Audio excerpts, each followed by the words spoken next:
Kasol two তোষ একটা ছোট্ট journey, কিন্তু ফুল অফ অ্যাডভেঞ্চার।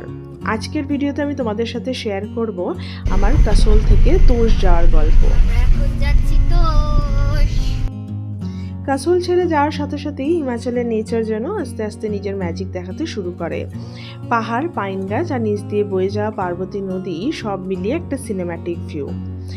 জানি না কেন পাহাড়ে এলে আমার মনে হয় লাইফটা আবার নতুন করে স্টার্ট হচ্ছে। মাউন্টেন্স আমার কাছে কোনো ডেস্টিনেশন নয়, এটা একটা ফিলিংস, একটা ফ্রিডম।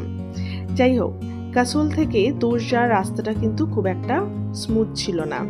রাস্তার অনেক জায়গা খুবই খারাপ আর ন্যারো। ড্রাইভার দাদারা খুব কেয়ারফুল হয়ে এই রুটে গাড়ি চালায়। রাস্তা যতই কঠিন হোক না কেন, পাহাড়ের জার্নির এক্সাইটমেন্টটা আলাদা লেভেলের হয়। প্রত্যেকটা টার্নে নতুন ভিউ, প্রত্যেকটা মোমেন্টে মনে হচ্ছে ক্যামেরা বের করে মোমেন্টসগুলোকে ক্যাপচার করি। আচ্ছা, একটা কথা বলতেই হয়, এই রুটে হিমাচলের কারেন্ট সিচুয়েশন কিন্তু একটু সমস্যাজনক। ফেরার দিনকে আমরা একটা ল্যান্ডস্লাইডের মধ্যেও পড়েছিলাম। যাই হোক, তোষে আমরা স্টে করেছিলাম পিঙ্কি দিদিজ লাস্ট রিসর্ট বলে একটা জায়গায়। আর সেই হোটেলে যাওয়ার জন্য যে রাস্তাটা, সেটাও ল্যান্ডস্লাইডের জন্য দেখো একদম ভেঙে গেছে। আমার পায়ে লিগামেন্টের চোট থাকার কারণে আমাকে এই পোর্টার দিদিদের হেল্প নিতে হয়েছিল।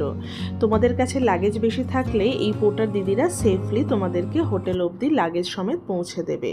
পিঙ্কি দিদির হোটেল থেকে পাহাড় আর ভ্যালির দুর্দান্ত একটা ভিউ পাওয়া যায়, যেটা আমি তোমাদের সাথে পরের ভিডিওতে শেয়ার করব। So stay tuned.